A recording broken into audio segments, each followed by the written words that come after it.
Welcome to the second lecture on castings. So, till now what we went through in casting is basics of casting, sand casting. Then we understood the casting process into four categories. First is heat, superheat, then we try to solidify, then we try to cool, then finishing process. These are the four processes generally which comes in casting. The finishing process or the machining process is called as post processes for casting. Then we looked into the need for riser, what truly happens to the grain structure, grain growth in casting. There is a big shift in understanding is required between pure metal casting and alloy casting. Pure metal casting had a freezing point start and freezing point end only one temperature, but whereas when it is an alloy, it will always be a slope. So, that means to say there will be a range. So, moment there is a range, then what happens is we use that range called as mushy zone. So, the mushy zone where there is possibility or where there is a change in the phase happening. Before above that it will be liquid, then in the mushy zone it will be liquid plus solid, and in the cooling zone it will be exclusively solid. The two terminologies was introduced: local solidification time and total solidification time. Friends, with that understanding, let us proceed more and understanding about solidification.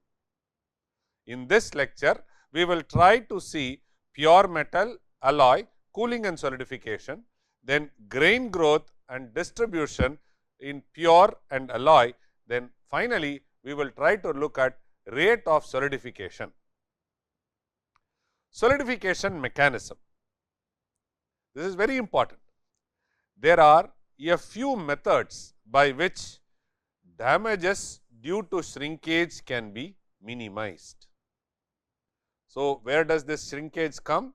Shrinkage comes when there is a liquid to solid transformation.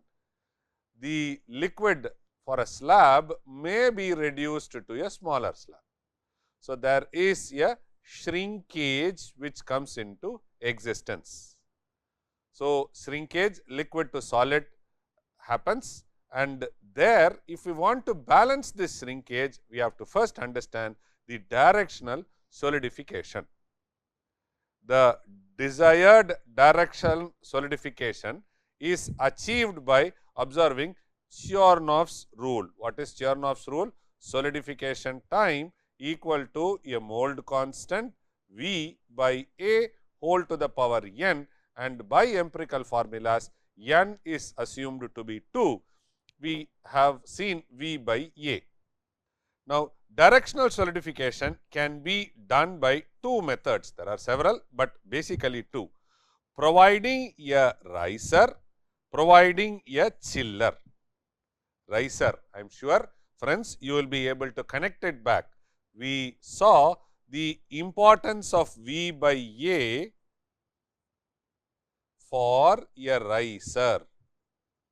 Remember, V by A for a riser, if the volume is large, area is small, then the V by A ratio is high, then the solidification time will be longer. The riser's function is to make sure that whatever is the solidification happening, it has to compensate. So, moment it has to compensate, it has to get solidified at the last. So, now we will try to use this as an advantage for solidification. So, providing riser is one way of directional solidification, and providing a chiller. What is a chiller? Chiller is a material, chills. Chills are material which are added to the mold wherein which you can extract the heat faster. When you extract the heat faster, you know the grains become equiaxial grains. And depending on this extraction, you can try to thicken the layer of equiaxed grains. So, this is very, very important, equiaxed grains, right. So, chillers are provided, or sorry, chills are provided. Chills can be an integral part of the mold, providing riser. It is desirable for the regions of the casting far away from the liquid metal supply. Liquid metal supply happens from here, right, and you see this is the end, and this is where there is volume less, surface area more. So, there is solidification. So, this solidification which is move front is called as progressive solidification. It is desirable riser. Where do you put the riser? It is desirable for the regions of the casting far away from the liquid metal supply to freeze first, and for solidification to progress from those remote regions towards the location of the riser. So, now the solidification has started here. You will try to place a riser here maybe, so that it can start supplying into the mold where this portion is solidified, and additional can come from here, and this can fill up the space. In this way, molten metal will continually be available for the riser to prevent the shrinkage voids during freezing. You also remember from the previous lecture that there are various stages of shrinkage happening. So, it is very simple. You pour liquid, while it is traveling through, it is getting frozen, it is getting solidified. Now, if it gets solidified, what happens to the farthermost point in the mold? So, there will be not enough material. So, now what we do is, we try to place the riser close to that, such that whatever solidification happens, rest of the things can flow, so that you get a continuous solid part. This is what is providing riser. The second method is providing chills.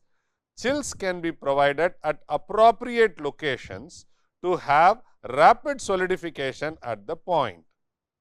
For example, if you have a large area right in the mold, let us assume something like this, large area in the mold where it is filled with liquid metal. Now, it is going to take a lot of time for this metal to solidify, because the volume is large, surface area is small. So, it is very large, right. So, now what do we do is, we try to put this chills. These are inserts, something like this, right, and these fellows will try to extract heat. Moment it extract heat, it will start forming grains, because the thermal gradient, the delta T should be very large for the grains to get formed. Chills can be provided at appropriate locations to have rapid solidification at these points. The chills can be of two types. It can be internal chills or external chills. These are all external chills. Internal chills, small metal parts are placed inside the mold cavity before pouring. So, you have a mold. So, you keep a chiller here, chills here. So, small metal part chills. Small metal parts are placed inside the mold cavity before pouring. So, the molten metal will solidify first around this material, right, and then starts expanding further. For example, it will try to form equiaxial grains around this chill. Now, from here it will start expanding, and then parallelly from here it will start doing it. So, what will happen is such types of defects, whatever it is, which can happen without chills, can be avoided. The internal chill should have a chemical composition similar to that of a metal being poured.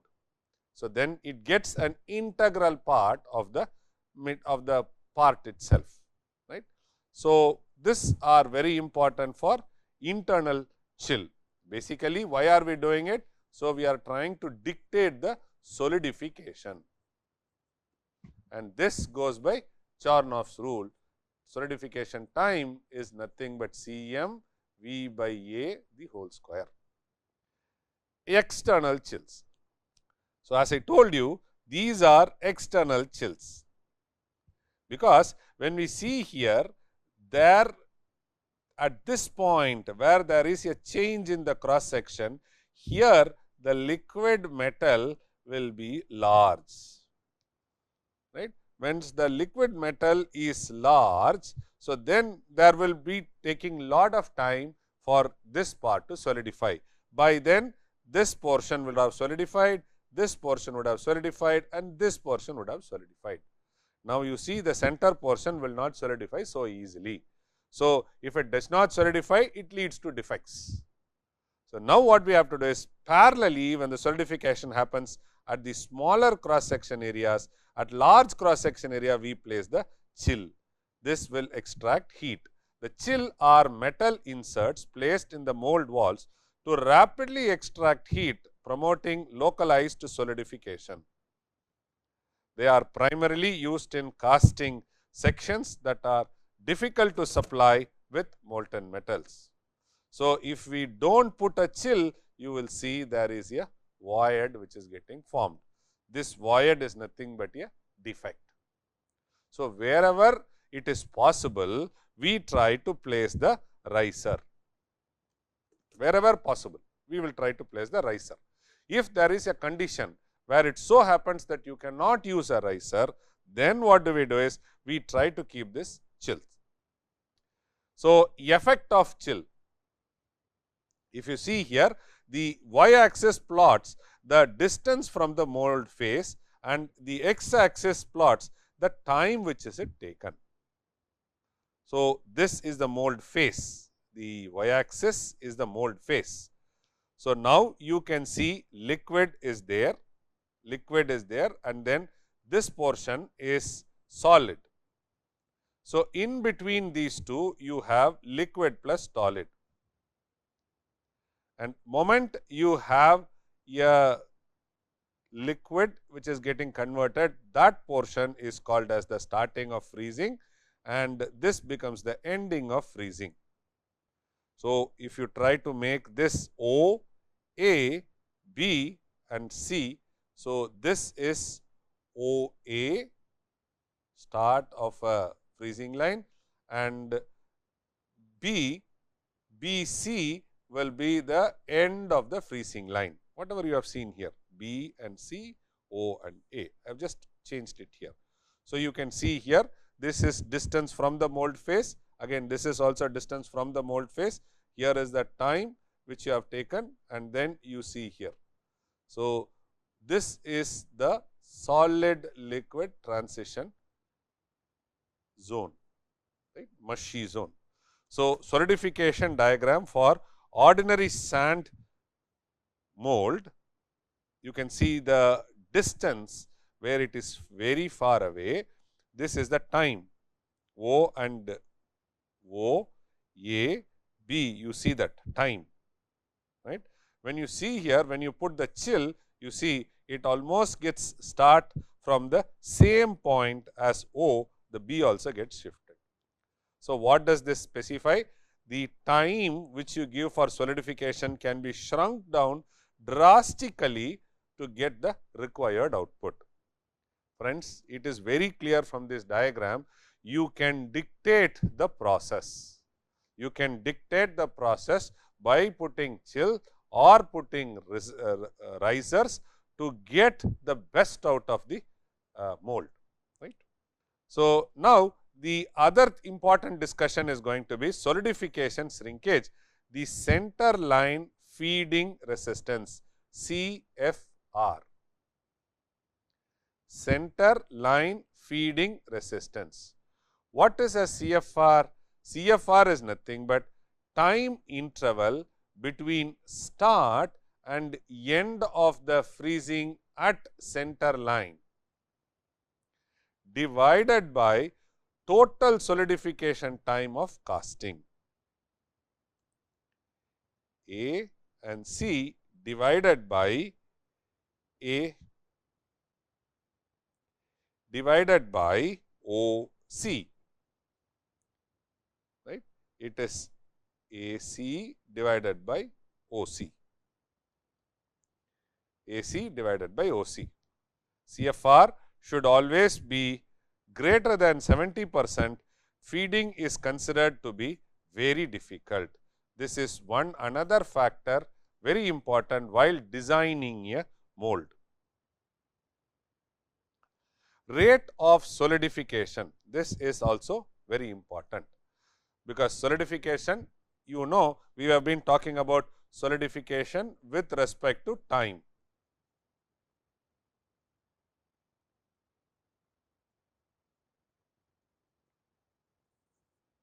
Solidification with respect to time. So, now rate comes into existence.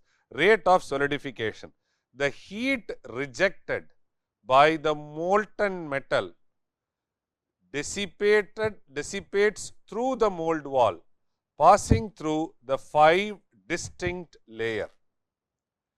This, you have a container, right? Heat getting rejected by the molten metal. So, here is the liquid metal and here is the mold.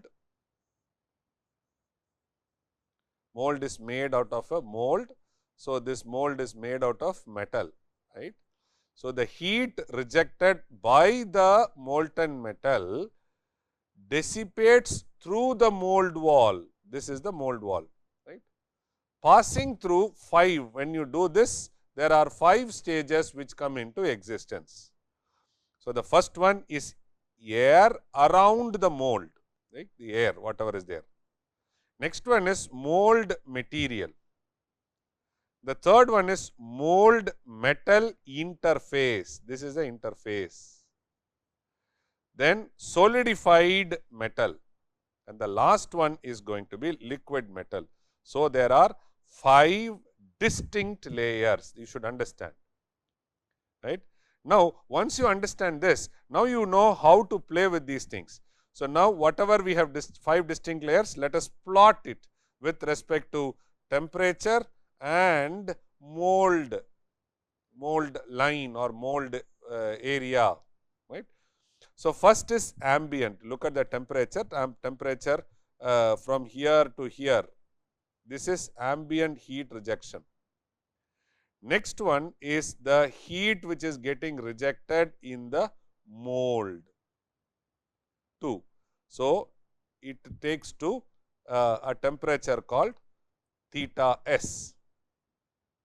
Then mold metal interface, this portion is theta 3 or theta S2.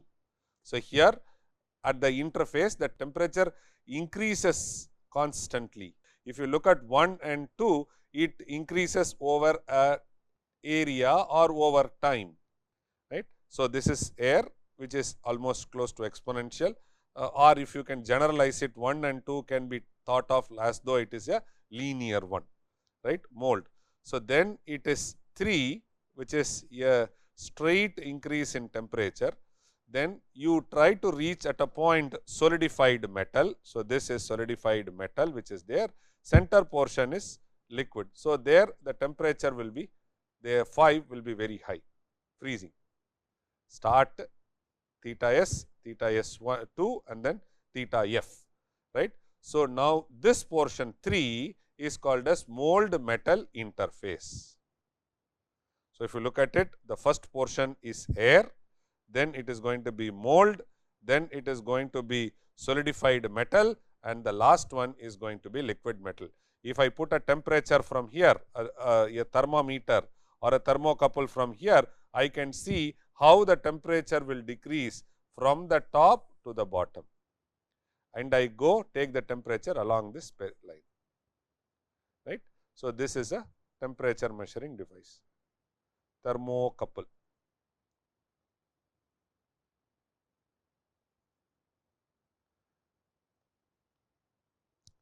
So, air around the mold outside, the outermost layer where heat is transferred to the environment. Maybe you can always see that now when you try to have a vessel and when you try to heat it, so you put a liquid like water inside, and when you heat it from the bottom, there will be heat which gets transferred from this or from here it gets transferred here, and then you can feel the temperature when you touch. Okay. This portion is called as the outermost layer where heat is transferred to the environment. So, this gets dissipated in the environment. The heat is primarily dissipated through convection to the surrounding air and radiation. Two phenomena, convection and it is radiation. Radiation to the atmosphere, convection is if there is anything forced air or going around, that is what it is. This layer is crucial for cooling the casting as the process progresses. If you can put a fan and then cool, forced convection can be there. If you can have a liquid jacket, you can have a forced convection there. Mold material, the mold material conducts heat. The mold material conducts heat through the molten, from the molten metal to the outer surface. So, this assuming that this heat, first you are boiling it and then you cut off the heat. Then what happens? The heat whatever is there gets dissipated through the vessel. So, that is what it is. The mold material conducts heat from the molten metal to its outer side, that is mold material. Its thermal conductivity plays an important role in how quickly heat is transferred. So, metal dies, through metal dies you can always get good quality output because you play with the thermal conductivity. So, this thermal conductivity will try to dictate what grains you want. The high thermal conductivity speeds up cooling. You want to have equiaxial grains? Go ahead, put a copper die. If you want to have a slow one, try to have a metal steel die. Then, while lower conductivity prolongs the solidification. Why? If you know the grains, if you dictate the grains, you dictate the property of the metal or the product. Mold metal interface, it is the exact interface between the mold and the liquid. This is the liquid interface. This interface directly affects the heat transfer rate, because this fellow mold metal interface, there already the grains will slowly start forming. Now, these grains are going to become a bottleneck for further heat to be transferred out. So, this interface directly affects the heat transfer rate, because it is almost like a thin skin getting formed there. Any imperfection, roughness or variation at this boundary can create thermal resistance, slow heat dissipation, affecting the solidification of the casting. So, mold metal interface is very, very important. Then solidified metal, the center portion. As molten metal cools, it solidifies along the mold wall, forming a solid shell. So, now I said mold interface is here. Next after to this is the solidified, now the equiaxial grains we are talking about. Before the equiaxial grain are the mold interface, air, metal, metal mold interface, and then you have solidified metal and then you have a liquid.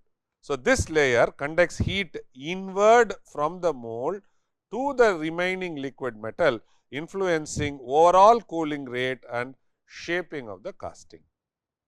Finally, liquid metal, the molten core which has the highest temperature transfers heat to the surrounding layer as it cools. The molten core, which has the highest temperature, transfers heat to the surrounding layer as it cools. The solidification process starts at the mold wall and progresses inward. That means to say, what we are trying to say is, after the grains are getting formed, the solidification will move towards here, the heat dissipation will happen here.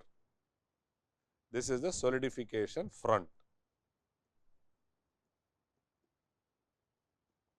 The solidification process starts at the mold wall and progresses inward. The rate of cooling here impacts the casting final structure and the quality. Now, I would like to give you two exercises, so that you understand what we studied till now. First exercise, you will try to take maybe a small stainless steel cup, maybe 6 of them. So, these are stainless cups. So, now these cups you take as 3 varieties. One, you try to take a steel cup, then you try to take a glass cup, then you try to take a ceramic cup or a paper cup. Try to take a paper cup, right. So, you take 3 cups. Now, each of these cup, what you do is, you try to fill same amount of liquid. Again, you have 3 types of liquid. One is water, the other is milk, the other one can be some concentration which you have added to the milk. So, concentration plus milk. Okay, let me take it like this is ordinary milk and this is Gulfi, right, Gulfi milk. So, you have water there. Now, you put all these things. So, here you have 1, 2, 3, 4, 5 and 6, right, 6 cups. So, you put everything inside a freezer of your home, right. Now, you try to plot time versus thickness plot, right. So, what you are supposed to do is put it inside a freezer and try to run it for 3 hours, 6 hours, 9 hours, 12 hours, 24 hours and 48 hours. So, keep it inside the fridge. So, that means to say, you will take a plate and then you will keep all these cups in the freezer. Do not keep it on the other zone of the refrigerator. So, you will keep this. So, every 3 hours, 6 hours, 9 hours, 12 hours, 24 and 48 hours, you will try to take each one of these cup. And then what do you do is, the cup liquid whatever is there would have got already solidified. There can be partial solidification. For example, when you look from the top in the cup, you will see something like this. This portion will be liquid, this portion would be solid. So, you poke it and throw out the liquid out. So, now you measure the thickness of this skin which is getting formed during freezing. Now, you measure the thickness with a scale or whatever it is, you have it at home, and now you plot and see how does the graph grow. So, 3 hours of milk may be going like this, something like this it will go. So, milk will go like this, the other water will go straight linear, I do not know. So, you have to plot it. So, by doing this exercise, what do you understand is, what is the influence of the mold material with respect to the solidification. Now, you are trying to have 3 different mold material, you are having different for varying time, for varying liquid metal whatever is there, liquid whatever is there, you are trying to plot it. This will try to teach you how is the mold interface getting formed, how is the solidification going. And while doing so, you can also take photos through your smartphone and you can see how beautifully the crystal structures get formed while it is getting frozen. So, this is one exercise you will do.